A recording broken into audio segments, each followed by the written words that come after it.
대표님께서 월가에 거의 근무만 30년 네. 하셨다고 알고 있습니다. 예. 그래서 현재 계신 그 분위기가 너무 듣고 싶거든요. 예. 뉴스로는 뭐 이렇다 저랬다, 막 경제 지표가 좋다 나쁘다는 얘기도 예. 많고 혼란스러운데 딱 속 시원하게 좀 지금 월가에 계시면서 분위기 어떤지 일단 가장 궁금합니다. 그쵸. 네. 그러니까 네. 양쪽 다 맞는 말인 게 요새는 네. 그 투자가들하고 이렇게 모임이 있으면은 우리끼리 서베이하고 리설트를 봐요. 그 의견을. 네. 그러든지 뭐 리서치 하시는 분들이 이렇게 많은 고객들한테 이게 서베이를 해서 저희들한테 보여줘요. 네. 보면은 이 몇십 년에 진짜 보기 드문 딱 갈라져 있어요. 아, 의견이. 네, 내년 연말까지 뭐 S&P가 어디가 있냐 그러면 5,300, 3,300. 아, 그렇게까지. 그러니까 완전히 막 1,000포인트 위, 1,000포인트 밑. 네. 인플레이션 2%, 1.5%, 5% 막 계속 갈라져 있어요. 그러니까 지금의 상황 많이 혼란스러운 게 어떤 분들은 최악을 부르고 어떤 분들은 굉장히 최고를 불러요. 그래서 지금 혼란스러운데 저는 개인적으로 리세션이 온다. 그러니까 작년 말부터 내년 이때쯤이면 리세션이 오지 않을까. 2분기가 기회다. 근데 당연히 안 왔죠. 그리고 그것도 공개했어요. 그러니까 여러 가지 이유로 안 왔는데 안 온 이유가 뭐 정부가 돈을 많이 쓰니까 그리고 시민들이 돈이 너무 많이 남아 있으니까 그리고 이제 인플레이션이 세다 보니까 인건비를 더 내놓으라 그래서 받아가는 레이버 유니언도 있고 그래서 여러 가지 이유로 늦춰지는데 지금 상황에서는 내년 2분기쯤에 오고 금년 말 되면은 이 경제가 좀 약해지는 게 보인다. 근데 당연히 3분기가 이렇게 세니까 사람들이 에이 지금 이렇게 센데 그러니까요. 지금 센 것도 맞고 약해지는 것도 맞다고 생각해요. 그런데 내년 2분기면 2024년 2분기를 말씀하시는 거네요. 그러니까 기존 전망보다 조금 밀렸다라고 해석을 할 수 있겠네요. 그러면 올해 4분기나 내년 1분기까지는 아무래도 돈 뿌린 것도 여전히 아직 좀 있고 하다 보니까 경제가 좀 받쳐주고 하다가 2분기부터 둔화에 접어든다. 근데 그게 우리가 걱정할 만한 리세션, 뭐 침체 이런 쪽까지 봐야 될지 그냥 서서히 이렇게 둔화되는 건지 가장 궁금합니다. 근데 이걸 보면은 저같이 30년 일한 사람도 89, 91년도 리세션을 가야지 그냥 마일드 너무 심하지 않은 리세션을 예상하는데 지금 젊으신 분 40대 분들도 그렇게 젊지 않으신 분들도 2008년도를 겪고 2000년도를 겪었어요. 2008년도는 리세션도 아니에요. 최악의 뭐 한국의 IMF 같이 글로벌 크라이시스라고 부르잖아요. 그러고 2000년도도 경제만 보면 그렇게 심하진 않았는데 택 주식들이 너무 어마어마하게 떠서 주식으로 보면은 많이 깨졌죠. 그래서 요번에도 리세션 자체는 마일드 리세션인데 2000년만큼 이 택 주식들이 비싸진 않지만 금년도 보면은 그 7가지 과목의 Magnificent Seven이 그 earnings growth가 그렇게 썩 좋지 않았어요. 옆자리고 뭐 엔비디아가 좋았고 뭐 테슬라가 조금 더 괜찮아졌고 이랬는데 근데 지금은 테슬라도 earnings가 좀 꺾이고 있고 마진이 근데 그러면 earnings은 거의 옆자리라고 봐요. 실적은 그냥 이렇게 평범하게 간다. 그 7개를 다 포함해서 보면은 근데 주식이 많이 떠서 P가 29에서 30호쯤으로 올랐어요. 그러니까 그냥 사람들이 더 비싸지는데도 사는 거야. 그러니까 그게 좀 거품이 꺼져야 된다고 생각해요. 그래서 리세션이 좀 마일드하다고 생각해도 주식 과목에 따라서 달라요. 보면은 뭐 모건 스탠리, 뱅크 오브 아메리카 이런 파이낸셜 주식은 리지널 말고 큰 대은행들은 좀 튼튼하잖아요. 그래도 그분들도 지금 한 달 반 만에 7월 달부터 2달 만에 2달 반 만에 20% 깨졌어요. 많이 빠졌잖아요. 그렇죠. 그러니까 그런 주식이 20% 빠졌는데 얼마큼 더 빠지냐 그러면 뭐 크게 더 빠지지 않는다고 생각해도 되지만 이 빅텍 같은 거는 거짓 안 빠지다 지금 빠지는 거 아니에요. 그러니까 요번에 보면은 웬만하면은 다 earnings는 비트했어요. 하지만 가이던스가 안 좋았어. 그죠? 구글도 그렇고 뭐 테슬라도 그렇고 뭐 메타도 조금 메타도 earnings가 좋은데 두 가지 안 좋은 게 사람 고용을 더 해야 되는데 그럼 너무 많이 자른 거예요. 수익을 남기려고 이익을 남기려고 근데 너무 많이 자르는데 사람이 필요해. 근데 못 하이어링 하고 있어. 무서워서 earnings 뺏기니까. 그러고 걔네들이 경고한 게 자기네들 revenue는 선전에서 나오는데 경제가 약해지면 선전인 revenue가 약해진다. 그래서 깨진 거 아니에요. 광고가 다시 돌아갈 수도 있다. 그래서 제가 대표님 말씀 듣고 보니까 약간 올해 상반기에 빅테크 기업들이 해고하면서 막 허리띠 졸라매기를 했잖아요. 그래서 지금 보면 되게 말씀하신 것처럼 마진 많이 남기고 수익도 좋은데 다시 또 사람 채용해야 되거나 이러면 인건비도 많이 올랐는데 이러면 또 수익성이 나빠지거나 또 내년에 경기도 둔화되면 또 광고 수익 기껏 회복했다 다시 또 이렇게 주춤할 수 있겠네요. 저는 일단 4월 달부터 이거는 버블이 시작되는 것 같다. 근데 버블이라는 건 언제 터질지 모르고 어디까지 갈지도 모르니까 계속 갈 수도 있지만 올해는 못 간다. 그리고 길게 투자하시는 분은 이거 언제 팔아야 될지를 고민해야 되지. 이걸 끝까지 들고 가시면은 2000년도에 시스코 같은 주식이 제일 큰 주식이었는데 그때 PE가 103까지 갔다가 지금 23년 후에 아직 그 자리도 못 찾았어요. 뭐 그렇게 심한 버블은 아니지만 이게 너무 이렇게 막 계속 언제까지 간다고 믿지는 말아라. 끝없이 오르는 건 없다. 쉽게 네. 말하면. 그렇게 생각하고 있어요. 그러면 대표님께서 앞에서 이렇게 한번 말씀해 주셨는데 지금 그렇게 30년 넘게 근무하시면서도 이렇게 양극단으로 의견이 갈린 건 참 드물게 본다. 엄청 드물어. 근데 그러면 그 지금 월가 논쟁이 붙는 그 상황에서 가장 중요하게 보는 지표 같은 게 있을까요?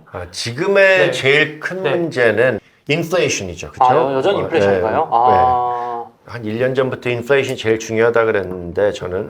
근데 지금 연준이 금년 초반기에 와서 두 번이나 우리가 너무 잘하고 있다는 표현을 했는데 이번엔 이제 이자 안 올리면서 그런 표현 못 할 거예요. 왜냐면 9%에서 지금 4.5, 4% 방향으로 가고 있는데 여기서 멈추고 있잖아요. 인플레이션 내려가는 게. 그런데 여기서 잘못하면은 인플레이션이 다시 올라갈 확률이 있어요. 이제 더 이상 안 내려가는 거야, 이 상황에서. 쉽게는. 그래서 higher for longer. 그 Fed 펀드 이자를 올려서 길게 갖고 간다. 그렇죠?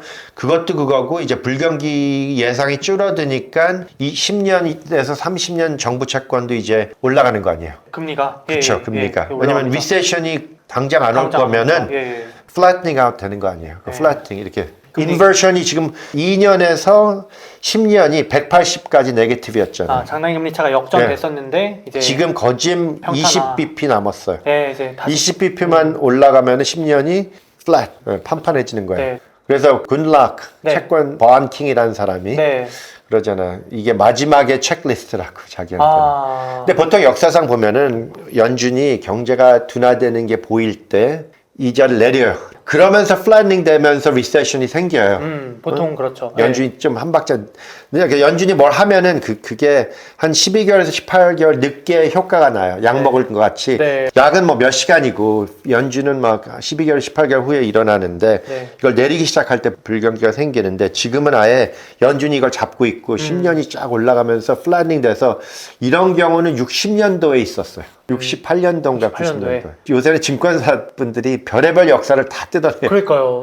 그렇게 오래전 것도 공부해야 되니까. 그러니까 지금 그 7, 80년도를 끌어내는 게 맞는 게 그때 이런 인플레이션 문제가 있었어요. 그 후로 이때까지는 이런 인플레이션 문제는 없었어요. 단 한 번의 소프트 랜딩이 있었다는 게 94년도인데 그때는 인플레이션이 나타나서 연준이 이자를 올린 게 아니라 94년도는 인플레이션 타겟이 2였는데 인플레이션이 2.5로 갔어요. 그래서 2.5를 놔두면 3으로도 갈 수 있겠다 하고 싶어서? 이자를 올려서 경제가 94년도에 좀 흐미흐미하다가 95년도 이자를 또 내리자마자 또 주식이 5년 동안 쫙 뜬 게 택버블이에요.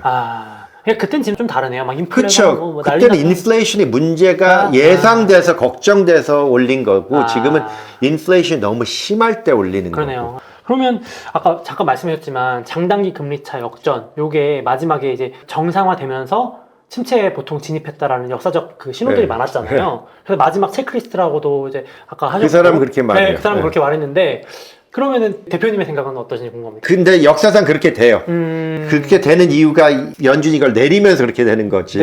이렇게 올라가면서 되는 거는 그 69년도에 있었다는데 제가 걱정되는 게 이제 페드가 이자를 지금 5.25에서 5.5 이렇게 레인지잖아요. 올렸고 요번에 쉬고 12월에 올릴까 말까 고민을 할 텐데 지금 올리는 확률이 저는 더 높다고 보고 연내. 오. 12월 달에 근데 못 올릴 수도 있고 그것도 생각해야 되고 이게 마지막일 수도 있고 근데 이 10년 30년이 계속 올라가고 있잖아요. 금리가 이 금리 올라가는 것도 타이트닝이잖아요. 그렇죠. 긴축의 효과가 있는 거죠. 긴축이잖아요.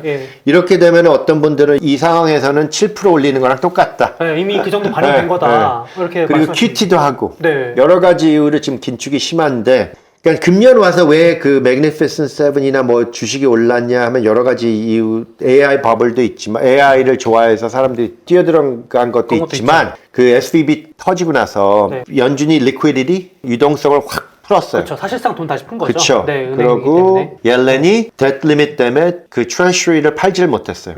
부채 한도 때문에 그걸 파는 것도 QT 에펙트예요. 유동성을 줄이는 건데 못 팔고 돈만 쓰면은 그건 QE예요. 사실상 돈 풀었다. 그게 3월 달부터 7월 말까지 진행이 됐어요. 그러다가 이게 멈췄잖아요. 그래서 지금은 계속 M2가 네거티브잖아요. 그죠? 다시. 네, 그래서 이 리퀴디티 유동성이 제일 중요하다는 사람도 있고 저는 그게 맞다고 봐요. 그리고 지금은 아무리 Q3 GDP가 4.8을 찍든 4.9를 찍든 뭐를 찍든 이제 다음 단계를 보면은 이게 꺾이는 게 이제 주식은 이제 인정하는 거죠. 그래서 이제 요즘 조정 나오는 게 그런 걸 좀 반영한다고 보면 되겠네요. 그리고 뭐 4,200에 뭐 반등하고 4,450까지 가겠지. 근데 4,400 찍고 이스라엘 전쟁 때문에 떨어졌고 어제도 이렇게 좀 떨어지다가 어제 또 반등 시작했는데 이게 얼마나 갈 거냐. 길게는 못 갈 것 같아요. 그러니까 대표님 말씀대로면은 사실상 올해 3월에 실제로도 은행 얘기 한번 터지면서 오히려 그때부터 빅테크가 막 날아갔잖아요. 그러니까 그런 유동성의 힘을 무시할 수 없고 거기에 뭐 부채 한도 협상 때문에 재무부도 좀 어떻게 보면 유동성을 푸는 효과를 일조했기 때문에 여태까지 온 건데 이제는 그게 이제 그 효과 약발이 다 떨어지고 있다. 많이 떨어지고 있죠. 그리고 미국의 컨슈머들이 아직도 쓸 돈이 남으니까 그거를 쓰고 있는데 얼마큼 더 남았냐도 많이 시끌시끌하잖아요. 그러니까요. 저희는 한 연말까지요. 근데 아무도 몰라요. 그러니까. 50명 이코노미스트한테 물으면 다, 뭐 50명이 아니라 뭐 15명한테 물으면 다 15명이 다 달라요? 다 달라요. 아니, 그러니까 저희 구독자분들도 이제 안 믿으시는 거예요. 왜냐면은 저도 자료를 보면 한 주는 뭐 소비 판매가 막 날라갔다가 한 주는 연체가 나왔다가 이러니까. 그러니까 코비드가 역사상 보이는 데이터를 다 힘들게 해놓은 게 이게 저는 더미노가 뭔지 알죠? 이게 떨어지면서 뚝뚝뚝뚝 떨어지는 거. 도미노. 더미노 컨셉으로 봐서 왜 작년 연말에 저희 포함해서 많은 이코노미스트 불경기가 오는구나 예상한 게 보통 매니팩처링 이런 게 꺾여요 먼저. 제조업. 네, 그게 작년에 꺾였어요. PMI. 그러고 나서 꺾이는 게 서비스고 그 다음에 컨슈머들이 돈이 없어서 돈을 안 쓰고 불경기가 생겨요.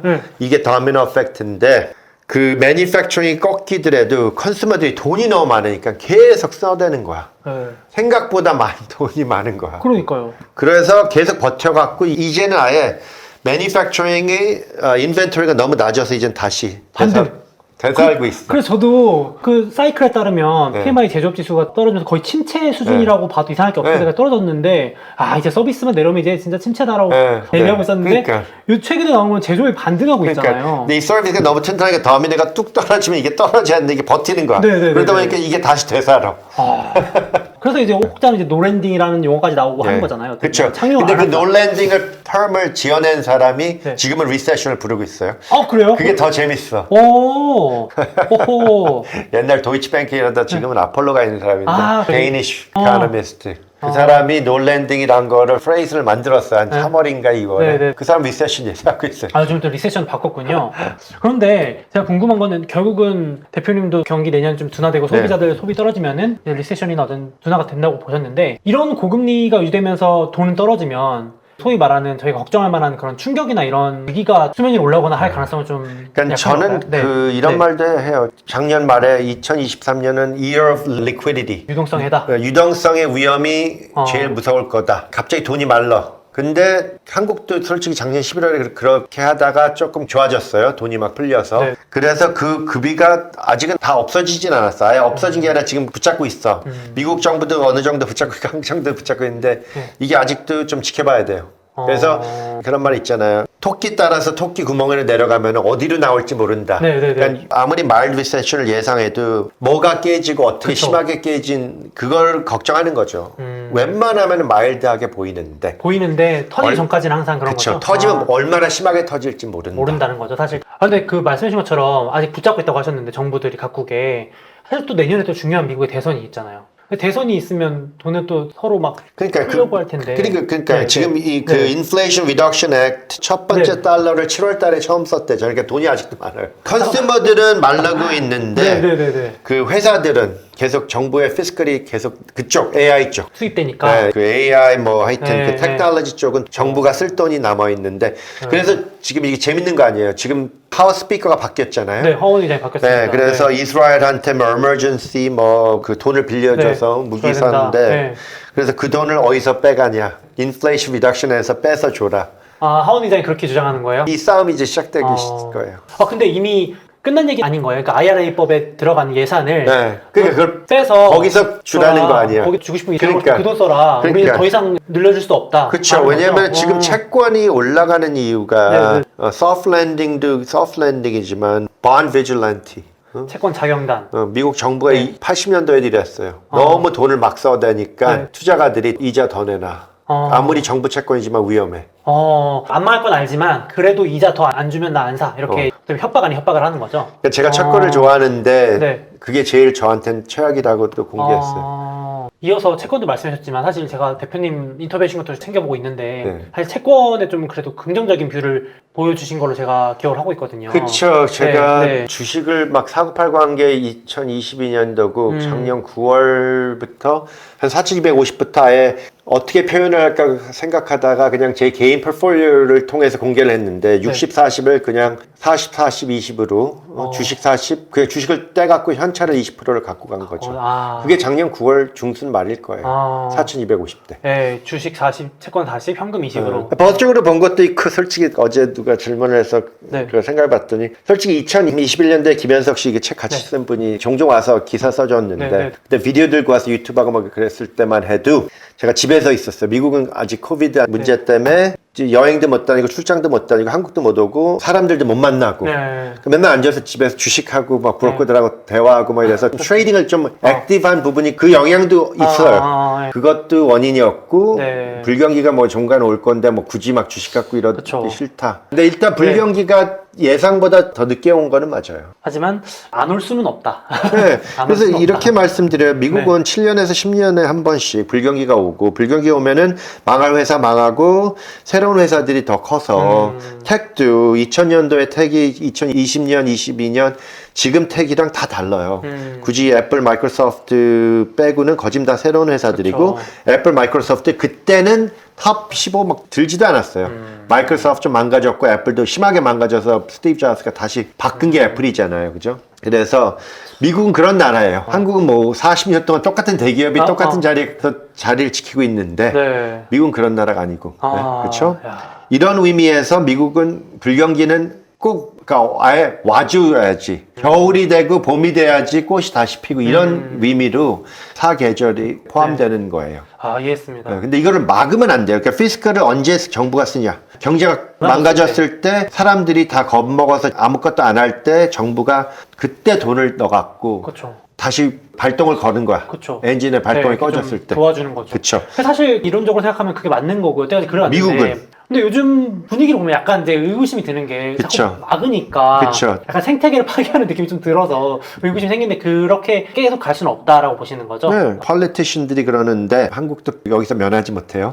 근데 이거는 좋은 방법이 아니에요. 그렇죠. 나중에 더 크게 문제가 될 수도 있고 억지로 틀어막는 거는. 그리고 이제 또 추가로 최근에 지정학 갈등 아무래도 이스라엘 이런 쪽도 지금 해결이 안 되고 있고 또 장기될 수 있다고 하는데 이런 부분은 저희가 경제나 뭐 이런 것들에는 좀 예측이 어려울까요? 근데 이스라엘 얘기는 여러 가지 문제가 있는데 역사의 문제잖아요. 몇천 년. 그래서 사람들의 목숨 이런 거 그런 게 중요하지만 그런 거 신경 안 쓰고 돈이 도는 게 월스트리트잖아요. 그래서 좀 차가운 세상인데 이스라엘은 기름도 없고 아무것도 없는 레바논, 팔레스타인 아무것도 없는 그냥 벌판이에요.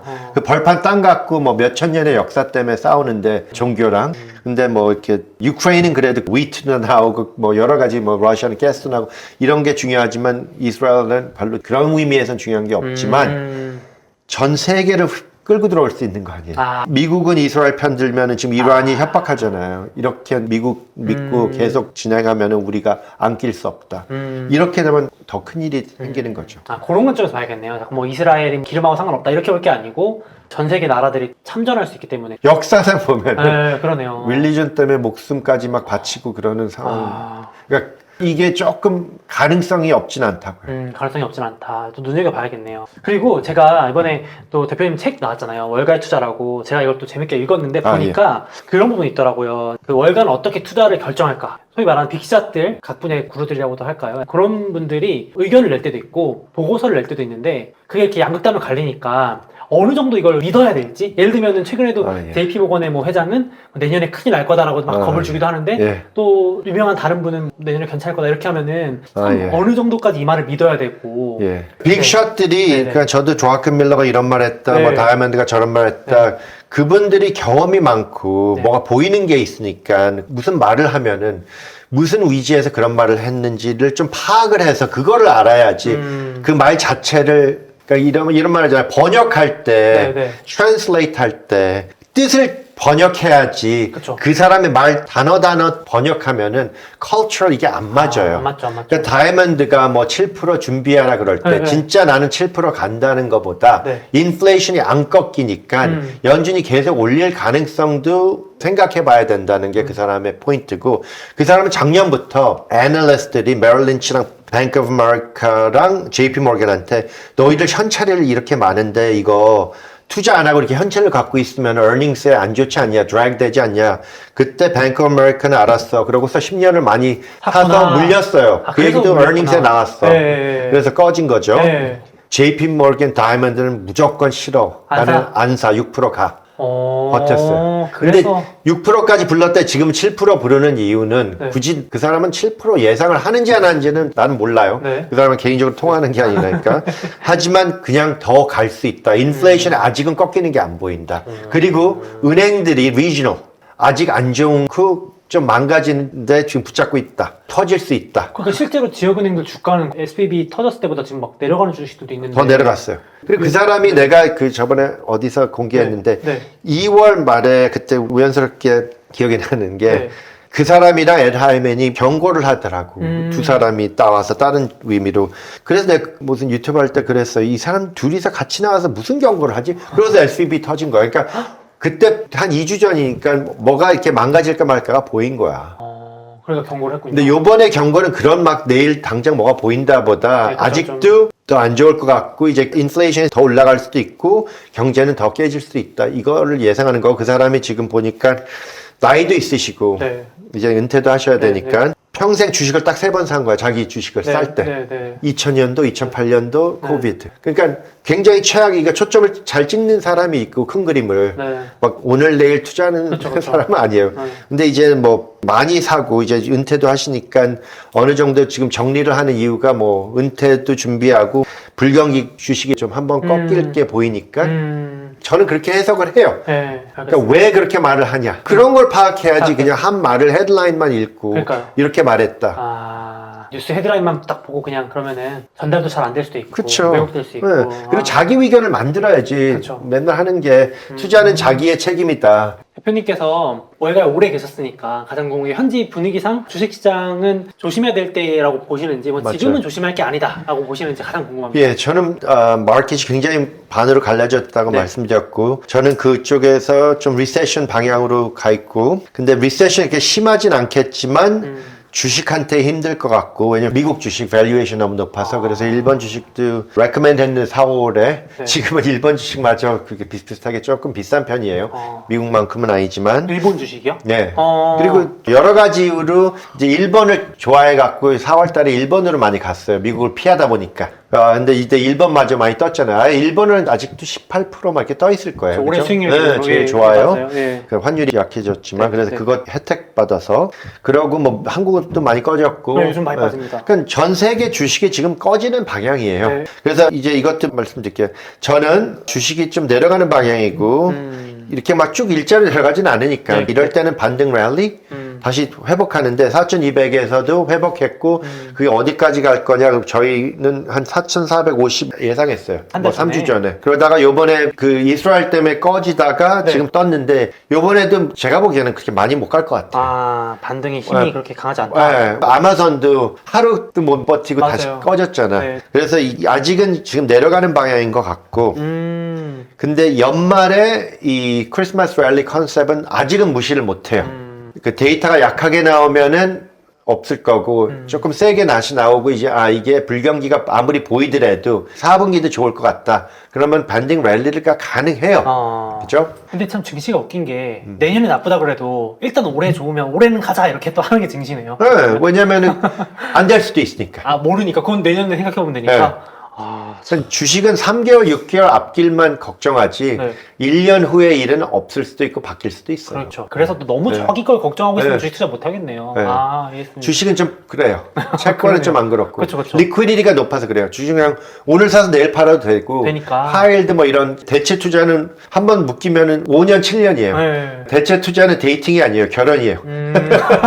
결혼이다. 네. 이해했습니다. 그러면은 연말 컨셉까지는 좀 괜찮을 수 있는데 그래도 4,200을 기준으로 좀 더 아래쪽으로 치우친다라고 내년까지 조금 보시는 저는 내려간다고 봐요. 한 3,900 정도는 내려갈 것 같은데 네. 그러면 또 가장 궁금한 게 이런 리세션은 어쨌든 또 지나가기 마련이니까 이걸 좋게 기회로 보시는 분들도 있을 텐데 저도 그렇게 포함해서 네네네. 그래서 이것도 말씀드리고 싶어요. 진짜로 이게 한국 분들은 너무 모멘텀 컨셉이야. 이 책의 모멘텀 데피니션을 보면은 왜냐면은 막 뛰면은 와 좋아 하고 막 사고 꺼지면은 재미없어 하고 가는데 가치 투자하는 거꾸로지. 반대로 해야죠. 그렇죠.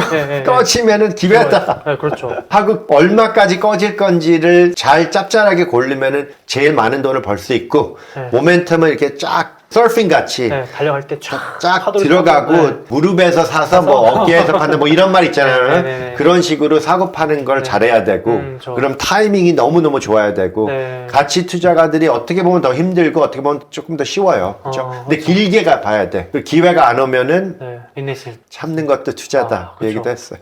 그런데 또 궁금한 게 있습니다. 이게 한번 리세션이라는 걸 겪고 나면은 주도주가 바뀌는 경우도 있잖아요. 그러니까 리더십이. 맞아요. 100%. 100%인가요? 그래서 이제 저도 좀 궁금한 게 빅7, 매그니피센트 7이 바뀔 수도 있으니까 당연히 바뀔 수 있죠. 근데 AI가 지금 계속 갈 건데 보면은 AI를 셋으로 나눠서 보는 게 Semiconductor, Infrastructure, Hardware. 빅 7에 포함된 구글, 마이크로소프트 이런 걸 클라우드, 소프트웨어. 소프트웨어죠. 그 다음에 세 번째 과목은 아직 시작도 안 됐어요. 그 어플리케이션을 도와주는 그런 회사들. 그 회사들이 아직은 시작이 안 됐어요. 쉽게 말하면 그런 거죠. 그러니까 스마트폰이 처음 생기고 그 안에 담기는 어플리케이션으로 뭐 그런 식으로 페이스북이 생겼듯이 그쵸. 지금도 AI 시대가 열렸는데 이미 뭐 반도체나 하드웨어는 있고 비싸고 소프트웨어도 이미 이제 다 있고 근데 여기 이제 그걸 가지고 뭘 하느냐 뭐 예를 들면 오픈 AI, 챗GPT가 될 수도 있고 그런 분야는 시작도 안 했다. 그래서 그럼 그쪽을 가장 유망하게 보신다. 왜냐면 AI는 진짜거든. 다음 10년에 그러니까 저같이 나이 든 사람은 아버님이 뭐 텔렉스도 하고 팩스 미신이 생겨서 텔렉스가 없어지고 뭐 이런 식으로 10년 후는 진짜 많이 바뀔 거예요. 그리고 솔직히 애플, 삼성 폰도 14년밖에 안 됐어요. 그죠? 14년 전에는 그냥 엉뚱한 전화기 갖고 다녔어 우리가. 이 스마트폰 컨셉이 많이 바뀌었고 다음 10년에 AI 때문에 많이 바뀔 건 맞아요. 근데 어떻게 바뀔 거고 그 7가지 과목은 이제 제가 보기에는 많이 떴어요. 지금 있는 그런 것들은 비싼 가게에 사서 얼마나 비싸질 거는 그 중에 한두 개는 더 비싸질 수도 있겠죠. 근데 다는 아니에요. 또 바뀐다. 시스코 보세요. 그렇죠. 그 시스코 아직도 지키고 있는 사람이 23년 후에 아직 본전도 못 보고 있어. 다른 그냥 나스닥 그냥 인덱스를 샀으면은. 근데 이렇게 말씀해 주시니까 더 머리가 아픈 것 같아요. 더 어렵습니다. 지금 빅7 갖고 또 바뀐다고 하면은. 그래서 제가 말씀드리는 게 굳이 빅7 안에서도 한두 과목을 갖고 굳이 나는 이거를 길게 갖고 가면 미국은 언젠가는 주식은 다 떠. 그건 아니에요. 인덱스는 계속 뜨지만. 그건 아니다. 그 다우 30과목이니까 말하기 쉽잖아. 다우 30에 그 30과목 중에 처음부터 끝까지 지키는 회사들이 하나도 없고. 하나도 없죠. S&P 톱 10. 그때만 2000년만 해도 엑산이 톱 10이었고 그래도 망가졌다가 많이 반등한 거잖아요. 에너지도. 에너지도 바이든 덕분에 제가 어마어마하게 많이 샀는데 2000년도에. 그 전에는 많이 깨졌었어요. 그러니까 섹터가 많이 깨졌다 회복하고 자꾸 바뀐다고요. 그렇죠. 이렇게 보면 사실 잘 모르시는 구독자분들은 오히려 그냥 인덱스를 하는 게 참 그게 나을 수 낫죠. 있겠네요. 그리고 택을 좋아하시면 뭐 그로스 쪽으로, 나스닥 쪽으로. 나스닥 쪽으로 좀 더 집중을 하고. 근데 지금 밸류에이션 높으니까. 제가 그 얘기도 해요. 누가 뭐 밴가드 인덱스 펀드는 뭐 10년, 20년, 30년 들고 가는 의미로 사는 게 맞다고 보글이 그러셨다. 맞아요. 근데 제가 그 말도 드렸어요. 역사상 보면은 2000년도도 그렇고 지금 그런 상황이에요. 아예 벤치마크보다 equal weighted. 그러니까 더 잘 될 거예요. 다음 5년, 10년, 5년. 너무 좀 쏠림이 심해서? 그래서 그럴 때만 좀 빼서 주식을 팔라는 게 아니라 다른 컨셉으로 바꿔가, equal weight. 동일 가중 비중으로. 그렇게 바꿔가면은 그 빅텍이 좀 빠지는 거지만 다 파는 건 아니잖아요. 이런 식으로 가는 것도 괜찮다. 그러니까 지금 S&P 500 예를 들어서 산다고 하면은 지금 거의 뭐 빅7에 뭐 거의 대부분이 쏠려 있는 상황이니까 그거보다는 고르게 분산되어 있는 형태의 동일 가중 지수를 사는 게 그런 식으로 좀 이렇게 로테이트 하는 것도 낫다. 그러니까 그 정도로 지금 제가 봐도 대표님께서는 빅7이 조금 가격이 조금 부담스럽다 이렇게 보시는 것 같아요. 아무래도 굳이 그걸 비싸게 주고 사야 되느냐. 그럼 대표님께서는 좀 아무래도 가장 유망한 분야는 역시 다음 10년은 AI다. 저는 AI인데 지금에 생각하는 그 과목이 아니고 앞으로 AI에서 벌 돈은 다른 데 가 있다. 첫째고 둘째 제가 이 책에 쓴도 나왔는데 다음 10년에는 뭐가 뜰까 하면은 저는 이제 불경기 생기면 커머디티 커머디티 원자재. all commodity 원자재. 왜냐면 deglobalization, 이 geopolitics 여러 가지 이유로 네. 그게 모자랄 거다. 아, 오히려요. 근데 저도 참 머리로는 이해가 안 되는 게, 그러니까 탈세계와 지정학적 갈등 말씀하신 것 때문에 뭔가 원자재 공급망 대란이 나온다고 하는데, 보통은 경제가 나빠지면 원자재 수요가 둔화되면서 기름 가격도 빠지거나 그렇게 들었는데, 또 이제 이게 아직 안 빠지고 있지만 네네네. 아, 빠질 거다. 지금 전쟁 이슈가 조금 조용해지니까 기름값 쭉쭉 떨어지고 있잖아. 네네네. 그러니까 경기가 안 좋아질 거라고 가정하고 있는 거죠. 근데도 지금 향후 10년에 이런 탈세계화 때문에 유망하다라고 하셨잖아요. 그러니까 약간 저는 기름은 네네. 슈퍼사이클 컨셉으로 갈 수밖에 없는 게 방법이 없는 상황에서 ESG 서포트한다고 네, 네. 너무 막 은행들도 막 트래디셔널 에너지 쪽에 돈을 안 빌려주고 막 이러면은 그 서플라이가 컨스트레인 돼요. 아, 그러니까 막 ESG 한다면 친환경 한다면서 그쪽에만 돈 빌려주고 막 방법을 네. 만들고서 ESG 쪽으로 가야지. 했어야 되는데. 네. 그 독일이 두 가지 실수한 게 그 일본의 그 뉴클리어 그거 망가졌을 때 뉴클리어 셧다운하고 네. 러시아한테 네. 너무 디펜던트 하지 말랬는데 하고 그래서 그 2022년도에 최악인 게 콜. 석탄을 제일 많이 썼대잖아. 할 수 없이 뉴클리어 플랜트를 다 죽여놓고 그러니까 계획이 없이 다 끄면 어떡할 거야. 그러니까요. 그래서 그런 말 있잖아요. 미국이 그걸 싫어하는 거야. 너무 막 ESG 하는 것도 안 좋은 게 방법이 그렇죠. 없이 그냥 말로만 서포트 한다고 정부가 이렇게 다 유럽은 막아놓잖아. 독일이 특별히. 그럼 방법이 없어서 나중에 코를 더 태웠어. 네, 그러니까 역효과 났네요. 그렇죠. 전통 에너지를 더 태운 거잖아요. 그러니까. 참 아이러니하네요. 네, 아이러니하죠. 그런 상황처럼 앞으로도 이런 기름 가격은 구조적인 어떤 언젠가는 테크놀로지 덕분에 배터리 스토리지 이런 게 잘 돼서 솔로 잡아서 이거 뭐 스토리지를 잘 해놓는데 아직은 답이 없잖아요. 그렇죠. 아직은 뭐 태양광 이런 그쵸. 것도 캘리포니아는 해가 많으니까 뭐 어디는 바람이 많으니까 뭐 이런 건 다 되는데 그걸 오랫동안 스토리하는 그 테크놀로지가 없잖아요. 아직은 그죠? 없죠. 예. 예. 그러니까 아직은 ESG를 다 가고 싶어도 못 가고 예. EV도 지금 그렇잖아요. 너무 큰 희망을 갖고 갔다 자동차 회사들이 네. 이게 보니까 아직은 아닌 거야. 예. 아무래도 제가 들으면서 그거 여쭤보고 싶었는데 요즘 전기차 난리잖아요. 한국도 기대감이 많이 컸었는데 지금 주가 많이 빠지고. 왜 빠지냐? 지금 그 자동차 렌털 회사가 그러잖아. 테슬라 가격은 지켜준다고 해서 잔뜩 사놨더니 가격이 계속 빠지니까 지금 그 자동차 렌트하는 회사 허츠. 허츠.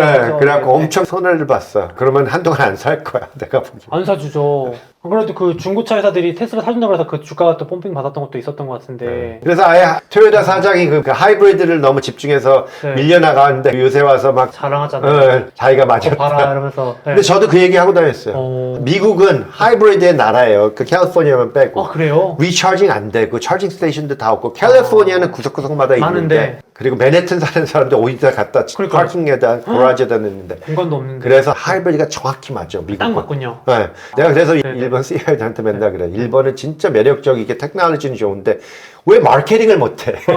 이렇게 좋은 걸 가지고 왜 설득을 못 시키잖아. 근데 싱가포르 가면 하이브리드가 제일 많아요. 싱가포르는 똑똑한 거야. 지네들이 알아서. 근데 미국은 가르쳐줘야 돼. 근데 이제 와서 EV를 이렇게 막 쏟아지 갑자기 하이브리드가 다시 좋아지고 있어. 근데 하이브리드가 제일 맞는 것 같아. 아직은. 미국은. 한국도 차징 스테이션이 꽤 많아요. 서울에는. 설치하기도 좋고 인프라가 워낙 좋아요. 나라같이 보니까 뭐 하고 싶으면은 빨리 설치가 돼. 미국은 어마어마한 나라예요. 그럼 대표님 말씀 나온 김에 그러면 조금 전기차 당분간 조금 어렵겠네요. 경기도 안 좋아진다고 그러고. 저 테슬라 분들한테 엄청 공격당하는 거 아시죠? 그래도 팩트는 팩트니까. 근데 제가 테슬라 티셔츠는 샀어요. 입을 거예요, 전부 근데 뭐 테슬라 자체의 문제라기보다 지금은 업황에 제가 이거는 꼭 말씀드릴게요. 제가 테슬라도 굉장히 매력적이고 좋은 회사고 거기에 AI 테크놀로지가 너무 매력적이라서 좋은 회사예요. 잘 될 거고 그리고 매그니피센트 7도 다 좋은 회사예요. 좋은 회사지만 내가 맨날 노래 부르는 게 맥도날드 50불에 사 먹을 거냐 안 사 먹을 거면 이거는 맥도날드 50불에 사 먹는 거다. 그러니까 나쁜 회사라서 싫은 게 아니에요. 그렇죠. 가격이 부담스럽다, 비싸다. 근데 보통 버블은 컨셉이 좋은 거에서 시작돼요. 그러다가 어마어마하게 말도 안 되는 가격까지 가는 게 버블인데. 근데 요번에 이 매그니피센트 7은 그때 2000년도 같이 막 무대뽀의 버블은 아니에요. 그렇죠. 말도 안 되는 건 아니었으니까. 근데 좀 비싸요. 사실 뭐 예전에 2010년대쯤에도 한번 전기차 버블 불어가지고 제가 기억해 미국에서도 EV 막 차징 붐도 한번 불었다가 싹 꺼졌던 기억이 나거든요. 그런 식으로 좀 사이클을 또 이렇게 한번 그렇죠. 이게 한번 꺼지기 시작하면은 네. 사람들이 관심이 꺼지고. 없어져서 그러니까 택 버블 꺼지고 나서 거진 10년 걸렸어요. 택이 다시 올라오는데. 올라가려면. 그러니까 한국 배터리도 이제 그 EV 꺼지니까 같이 꺼질 거 아니에요. 지금 난립니다. 그래서 우리 옷 수선하는 아저씨가 팔았어야 되는데 또 옷 수선하러 갔더니 자기 주식을 보여주시는데 7가지 과목이 다 배터리야. 그렇죠. 늦게 사셔갖고 피 보고 있어. 근데 확 떴잖아. 그래서 맨날 비디오 할 때마다 제발 보시면 파세요. 옷 수선해주시는 대표님 옷 수선해주시는 분 팔았으면은 괜찮을 거고 지금 안 파셨으면 지금 피 보고 계셔요. 아하. 무서워서 옷 수선도 못 하러 가.